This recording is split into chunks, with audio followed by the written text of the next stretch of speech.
Hello everyone, welcome to Pahal classes. I am Rachna, your chemistry teacher. हमने अपने previous lecture में chemical changes के बारे में पढ़ा था। आज के लेक्चर में हम लोग पढ़ने वाले हैं कि केमिकल चेंजेस और फिजिकल चेंजेस के कुछ एग्जांपल्स। मैंने आपको फिजिकल चेंजेस के एग्जांपल भी बताए और केमिकल चेंजेस के एग्जांपल भी बताए। अब हम कुछ ऐसे एग्जांपल्स के साथ में डील करेंगे, ऐसे एग्जांपल्स देखेंगे जिनमें फिजिकल और केमिकल दोनों चेंज पॉसिबल्स है। क्या ऐसे कोई एग्जांपल्स होते हैं?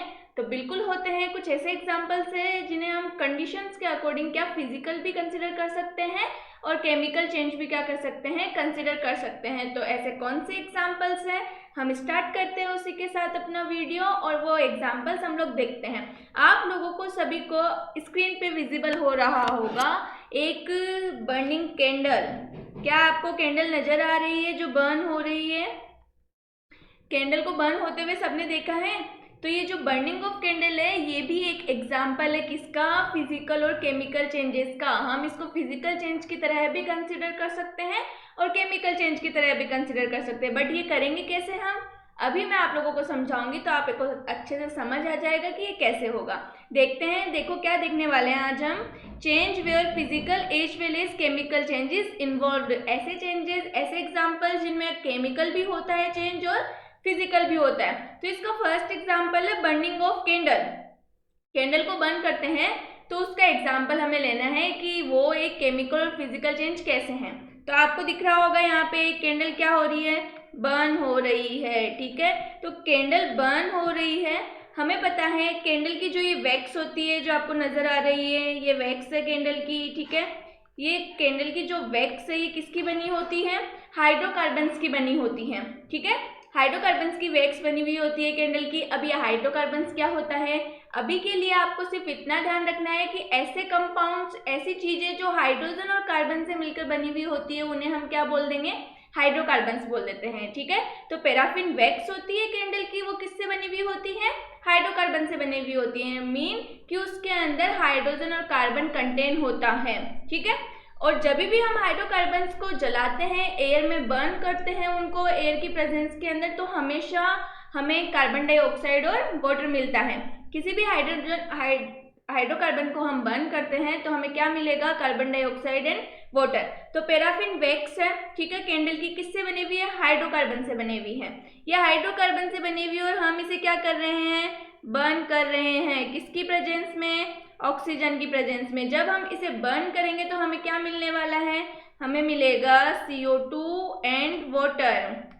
ठीक है, कैंडल आप बर्न करोगे, जैसे जैसे ये पैराफिन वैक्स बर्न होगी आपको क्या मिलेगा, हाइड्रोकार्बन के जलने से, वैक्स में हाइड्रोकार्बन है, ये जलेगा तो आपको क्या मिलेगा, CO2 मिलेगी और H2O मिलेगी। क्या आप CO2 और H2O को वापस मिक्स करके कुछ भी कंडीशंस लगा के वापस पैराफिन वैक्स बना सकते हैं जो कैंडल में है, मोम बना सकते हैं वही?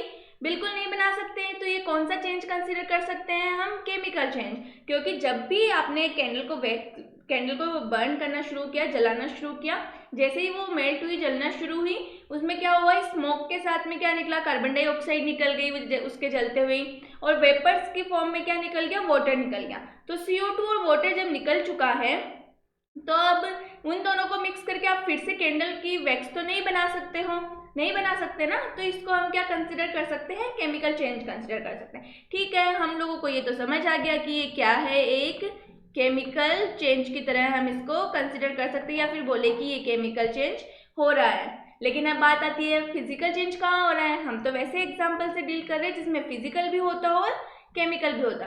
तो फिजिकल चेंज भी होता है। कैसे होता है, जैसे ही आपने वैक्स को, कैंडल को जलाना शुरू किया, जला दिया, कुछ वैक्स क्या गिरती है मेल्टो के नीचे। जैसे ही मेल्टो के नीचे गिरी वो कुछ सेकंड्स में या कुछ देर में क्या हो जाती है, सॉलिडिफाइड हो जाती है, वापस वैक्स में कन्वर्ट हो जाती है। जैसा कि आपको स्क्रीन पे ये बिल्कुल विजिबल हो रहा होगा, ये जो दिख रही है, ठीक है, ये वैक्स क्या मेल्ट होकर नीचे गिरेगी, नीचे गिरेगी तो वापस इन डॉट की फॉर्म में क्या हो जाएगी, सॉलिडिफाइड हो जाएगी। ठीक है, तो ये जो पैराफिन वैक्स है जो नीचे गिर रही है वो मेल्ट हुई, मेल्ट होते से ये क्या हो गई, लिक्विड फॉर्म में आ गई। जैसे ही वो नीचे गिरी फिर से वो सॉलिडिफाइड हो गई। तो क्या इसकी फॉर्म को हम बदल सकते हैं, बिल्कुल। इसने गर्म किया और जो पार्ट्स नीचे गिर जाएंगे वो क्या हो जाएंगे, वो वैसे के वैसे ही रहेंगे, सॉलिडिफाइड। आप उसे फिर से मेल्ट कर सकते हो और अपने आप सॉलिड हो चुके कुछ देर में तो वो पैराफिन वैक्स की तरह वापस हो चुके हैं, ठीक है। तो हम उसको क्या कर सकते हैं, फिजिकल चेंज कंसिडर कर सकते हैं, ठीक है। अब समझ में आया, बर्निंग ऑफ कैंडल एग्जाम्पल है फिजिकल चेंज का as well as chemical change का, ठीक है। देखो हम इसको पढ़ लेते क्या है। A candle is a stick of paraffin wax with cotton wick. Paraffin wax is nothing but mixture of hydrocarbons. When wick catches fire, paraffin wax melts, evaporates and burns in air like any hydrocarbon given carbon dioxide and water। जो मैंने आपको बताया वही बात है। This is a chemical change. As the reaction produces heat, more wax melt and trickles down. It gets solidified shortly. This is a physical change। तो समझ में आया केमिकल चेंज और फिजिकल चेंज कैसे होता है एक बर्निंग कैंडल में, ठीक है। इसी तरह का अगर अपन एक और एग्जाम्पल कंसिडर करें तो वो होता है सोडियम नाइट्राइट का, सोडियम नाइट्रेट या फिर सोडियम नाइट्रेट का। अब आप क्या करोगे, सोडियम नाइट्रेट लिया आपने, उसको हीट करना शुरू किया। सोडियम नाइट्रेट क्या होता है, NaNO3। जब आपने सोडियम नाइट्रेट को लिया, वो सॉलिड पार्टिकल होता है, उसको हीट करना स्टार्ट किया। जैसे ही आप सोडियम नाइट्रेट को हीट करना स्टार्ट करोगे, वो सबसे पहले क्या होगा, मेल्ट होता है और लिक्विड स्टेट में चला जाता है। सोडियम नाइट्रेट लिया, एक टेस्ट ट्यूब में आपने सोडियम नाइट्रेट लिया, उसको हीट देना स्टार्ट की, तो वो पहले कहाँ जाएगा, लिक्विड स्टेट के अंदर चला जाता है। पहले वो लिक्विड स्टेट के अंदर जाता है और जैसे ही वो सॉलिड से कहाँ गया, लिक्विड स्टेट में चला गया। अब आपको जो लिक्विड स्टेट आई है वहीं पे आप लोग हीट बंद कर दो और उसे पड़ा रहने दो, वो वापस किस में कन्वर्ट हो सकता है, सॉलिड सोडियम नाइट्रेट में कन्वर्ट हो सकता है। तो क्या हम इसको फिजिकल चेंज मान सकते हैं, बिल्कुल मान सकते हैं, क्योंकि उसने सिर्फ और सिर्फ अपनी स्टेट चेंज की है। पहले सॉलिड था, आपको ये स्क्रीन पे नजर आ रही होगी, देखो सोडियम नाइट्रेट है, पहले सॉलिड है, जैसे हीट किया फिर ये लिक्विड में चेंज हो गया। तो क्या आप हीट बंद कर दोगे, हीट देना छोड़ दोगे, तो क्या ये फिर लिक्विड है तो कुछ देर में ये किस में चेंज हो जाएगा, सॉलिड में चेंज हो जाएगा, फिर से बिल्कुल हो जाएगा, ठीक है। कंडीशंस रिवर्स कर दी तो इसको हम वापस रिवर्स चेंज कर सकते हैं, ठीक है। तो ये है फिजिकल चेंज। किसको कंसिडर कर सकते हैं हम इसमें, ये है physical change, okay, physical change. अब यदि मैं बात करूं कि NaNO3 को आप हीट करना शुरू करो और तब तक हीट करो जब तक कि किसमें डिवाइड नहीं हो जाता है, सोडियम नाइट्राइट और ऑक्सीजन गैस के अंदर, ठीक है। यदि आप नॉर्मल हीट करते हो जब तक वो लिक्विड रहता है तब तक तो ठीक है, वो फिजिकल चेंज में कंसिडर होगा।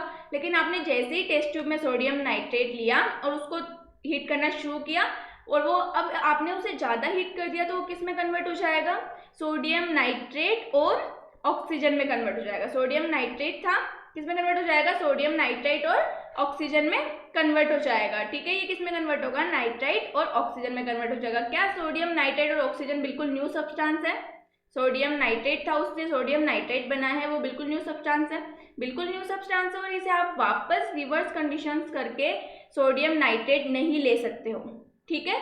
तो ये क्या हो जाएगा, केमिकल चेंज हो जाएगा। तो समझ में आया, कुछ चेंजेस फिजिकल भी होते हैं और केमिकल भी होते हैं। अब यहाँ पे हम एक और चेंज की बात करें तो action of heat on zinc hydroxide. Zinc hydroxide है आपके पास में, उसको हीट करते हो तो पहले जिंक हाइड्रोक्साइड और वाटर मिलेगा आपको, ठीक है, ये केमिकल चेंज है। लेकिन जो जिंक हाइड्रोक्साइड फिर आपके पास में आता है वो क्या होता है, हॉट करते हैं जब हम उसको तो वाइट में चेंज हो जाता है और बाकी जो रेसिड्यू बचता है वो क्या होता है, येलो होता है, ठीक है। देखिए हम, on strong heating the zinc hydroxide decompose to form zinc oxide and steam, ठीक है। ये जिंक ऑक्साइड में कन्वर्ट हो जाता है, हमें ये स्टीम मिलती है, ओके।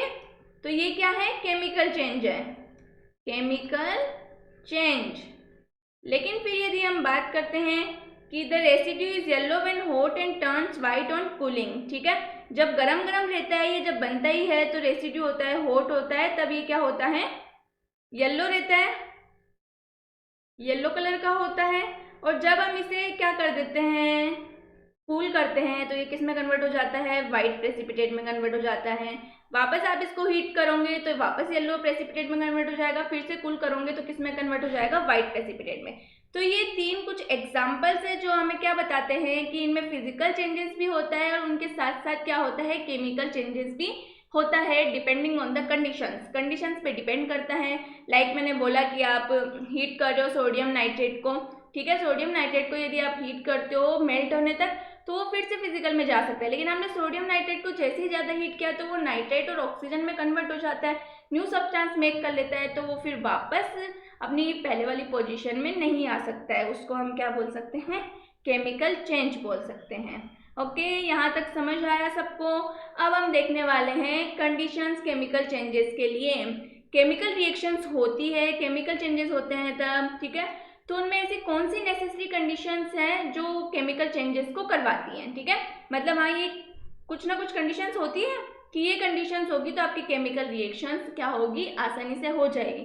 तो वो कंडीशंस कौन सी है उन्हें हमें देखना है। तो चलो स्टार्ट करते हैं कंडीशंस को। Conditions necessary for a chemical reaction to take place. The important condition for the occurrence of chemical changes are follows. First आता है close contact. इसका मतलब क्या है, कोई भी आपके पास में दो एटम्स है या फिर मोलिक्यूल या फिर कोई दो सब्सटेंस है जिनको आपको क्या करना है, एक न्यू सब्सटेंस फॉर्म करना है जिनसे, ठीक है। तो क्या आप ऐसे ही बिना किसी कंडीशंस के उनसे न्यू सब्सटेंस फॉर्म कर सकते हो? नहीं कर सकते हो, ठीक है। यदि आपको न्यू सब्सटेंस फॉर्म करना है तो ये जरूरी है कि वो दो सब्सटेंस जो आपके पास में है वो एक दूसरे के कांटेक्ट में हो, मिक्स हो, ठीक है। उससे पहले आप कंडीशंस कुछ भी लगा दो, वो जब तक एक दूसरे के कांटेक्ट में नहीं आएंगे उनसे कोई रिएक्शंस नहीं बनने वाली है, कोई न्यू सब्सटेंस फॉर्म नहीं होने वाला है। फॉर एग्जाम्पल यदि मैं बात करूँ यहाँ पे, यदि हम बात करते हैं किसकी, कोई ए सब्सटेंस है मेरे पास में और कोई दूसरा बी सब्सटेंस है, ठीक है। ये दो सब्सटेंस है, यदि आप इनको एक दूसरे के कांटेक्ट में लाते हो तो ये न्यू सब्सटेंस का फॉर्मेशन कर सकते हैं। क्या ये इतना दूर दूर रखे हुए बिना कांटेक्ट में आए क्या किसी सब्सटेंस का फॉर्मेशन कर सकते हैं न्यू सब्सटेंस का? बिल्कुल नहीं कर सकते। तो एक नेसेसरी कंडीशन क्या है किसी केमिकल रिएक्शन के लिए, यदि हमें कोई न्यू सब्सटेंस फॉर्म करवाना है या फिर केमिकल रिएक्शन करवानी है तो उसके लिए क्या जरूरी है, उसके लिए इम्पोर्टेंट होता है कि आप जो भी प्रोडक्ट, जो भी रिएक्टेंट्स ले रहे हो, यूज कर रहे हो केमिकल रिएक्शंस के लिए, वो एक दूसरे के कांटेक्ट में आए, ठीक है। इसका एक अच्छा एग्जांपल लेते हैं हम सोडियम का, ठीक है। सोडियम का कोई एक टुकड़ा है, ठीक है, यहाँ पे वाटर है, आपको रिएक्शन करवानी है। ये दोनों एक दूसरे के अलग अलग जिस पोजीशन में मैंने इनको रखा है, प्लेस किया है, उस पोजीशन में पड़े रहने से इनमें कोई रिएक्शन नहीं होगी जब तक आप इनको एक दूसरे के कांटेक्ट में नहीं लाते हो। जैसे ही आपने इस सोडियम के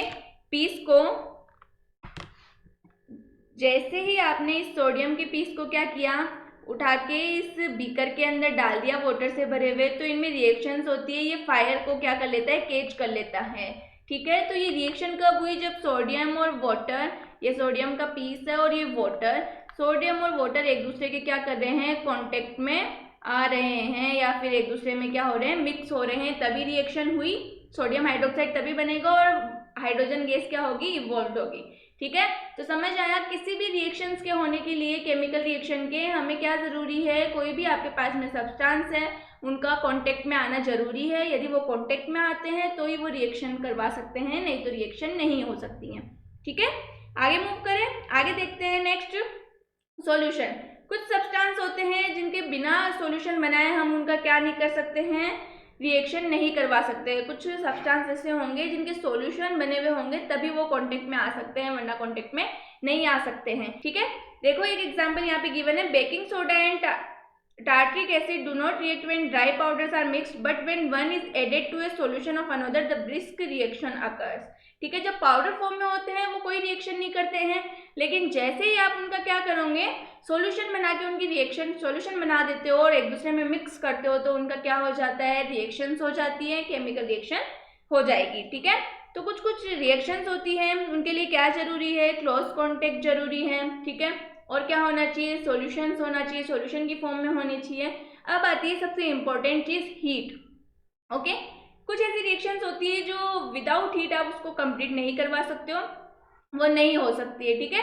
हीट देने से क्या होता है, कोई भी रिएक्शन है उसको हीट की प्रेजेंस में होती है तो क्या होगा, जैसे ही आपने कोई भी टू सब्सटेंस से आपको उन्होंने हीट देना शुरू किया तो क्या होता है, उनके कोलिजन्स की जो होती है वो प्रोबेबिलिटी वो क्या हो जाती है, इंक्रीज हो जाती है। एक दूसरे से टकराने की प्रोबेबिलिटी क्या हो जाती है, इंक्रीज हो जाती है, पास आने की प्रोबेबिलिटी बढ़ जाती है, कांटेक्ट में आ जाते हैं और रिएक्शन क्या हो जाती है, इजीली हो जाती है, ठीक है।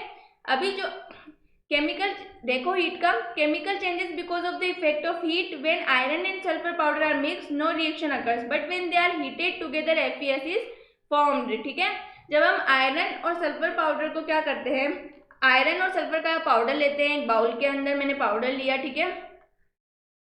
तब इन पे कोई इफेक्ट नहीं होगा, कुछ भी नहीं होगा। लेकिन जैसे ही आपने इनको टेस्ट ट्यूब के अंदर लेके हीट करना शुरू किया, हीट करना स्टार्ट किया टेस्ट ट्यूब के अंदर लेके, तो इसका क्या हो जाएगा, फेरस सल्फर का कंपाउंड फॉर्म हो जाएगा। ठीक है, तो जब तक इनको हीट नहीं मिली थी ये कोई रिएक्शन नहीं कर रहे थे, जैसे ही इन्हें हीट मिली ये रिएक्शन करना इन्होंने स्टार्ट कर दी। ठीक है, तो एक नेसेसरी कंडीशन क्या है, हीट भी एक नेसेसरी कंडीशन होती है। यदि अब हम बात करें इलेक्ट्रिसिटी की, ठीक है, तो देखो electricity can induce chemical reaction in substance only when current is pass through water, it dissociate into hydrogen and oxygen. ठीक है, कुछ कुछ रिएक्शंस होती है जिनमें इलेक्ट्रिसिटी भी जरूरी होती है। यदि वाटर के अंदर आप इलेक्ट्रिसिटी पास नहीं करते हो तो उसका इलेक्ट्रोलाइसिस नहीं होता है, मतलब वो हाइड्रोजन एंड ऑक्सीजन में ब्रेक डाउन नहीं होगा। ठीक है, तो कुछ रिएक्शंस के लिए इलेक्ट्रिसिटी भी जरूरी है, इंड्यूस करना पड़ता है उनको उसके लिए। ठीक है, जैसे ही उनको इलेक्ट्रिसिटी मिलती है वो इंड्यूस होते हैं और किस में ब्रेक डाउन हो जाते हैं, ऑक्सीजन एंड हाइड्रोजन के अंदर। ठीक है, अब बहुत इंपॉर्टेंट चीज जो आप सब लोग जानते भी है, फोटोसिंथेसिस। फोटोसिंथेसिस की रिएक्शन के लिए मैंने आपको प्रीवियस लेक्चर में बताया था किसकी नीड होती है, सनलाइट की नीड होती है। सनलाइट की प्रेजेंस में ही वो क्या कर सकते हैं, रिएक्शन कर सकते हैं और अपने फूड का प्रिपरेशन कर सकते हैं। ठीक है, प्रिपेयर करते हैं अपने फूड को, तो सनलाइट की नीड होती है। तो इससे हमें पता चल रहा है कुछ रिएक्शंस होती है जिनको क्या होती है, सनलाइट जरूरी होती है। यदि सनलाइट नहीं है तो वो रिएक्शन नहीं होगी। इसका सबसे अच्छा एग्जांपल है फोटोसिंथेसिस। यदि फोटोसिंथेसिस की रिएक्शन करवानी है, प्लांट को अपना फूड बनाना है, तो ये जरूरी है कि उनको सनलाइट मिले। यदि नहीं मिलेगी तो प्लांट अपना फूड नहीं प्रिपेयर कर सकते हैं, नहीं बना सकते हैं। मैंने आपको बताया था फोटोसिंथेसिस क्या होता है प्रीवियस लेक्चर में। देखो ये फोटोसिंथेसिस की रिएक्शन है, यहाँ पे मिसप्रिंट हो गया है, ये 6O2 ही होगा। ओके, क्या होता है, कार्बन डाइऑक्साइड और वाटर होते हैं, वो सनलाइट की प्रेजेंस में प्लांट्स के अंदर एक क्लोरोफिल पिगमेंट होता है, उसकी प्रेजेंस के अंदर क्या करते हैं, कंबाइंड होकर किसका फॉर्मेशन करते हैं, ग्लूकोज बनाते हैं। और ग्लूकोज क्या होता है, प्लांट्स का फूड होता है। ठीक है, खाना होता है ग्लूकोज प्लांट्स का, उसको बनाते हैं और ऑक्सीजन भी क्या करते हैं साथ में रिलीज करते हैं, ऑक्सीजन भी बनाते हैं। ठीक है, तो ये प्रोसेस होता है, इसको हम क्या बोलते हैं, फोटोसिंथेसिस बोलते हैं। किसकी प्रेजेंस में होता है, सनलाइट की प्रेजेंस में, और क्लोरोफिल होना जरूरी है। कौन करते हैं, प्लांट करते हैं, और किस लिए करते हैं, अपना फूड प्रिपेयर करने के लिए करते हैं। तो ठीक है, समझ में आया क्या क्या नेसेसरी कंडीशन होती है, क्लोज कॉन्टेक्ट होना चाहिए, ठीक है, सॉल्यूशन फॉर्म में होना चाहिए, हीट होनी चाहिए, इलेक्ट्रिसिटी भी जरूरी है और लाइट भी जरूरी है। तो कौन कौन सी रिएक्शन में क्या क्या यूज होता है ये हमने देख लिया। ठीक है, अब बात करते हैं हम प्रेशर की। ठीक है, कुछ रिएक्शंस होती है यदि उन पे हम सुटेबल जो उनका रिक्वायरमेंट प्रेशर है वो नहीं लगाते हैं तो वो रिएक्शन नहीं हो सकती है।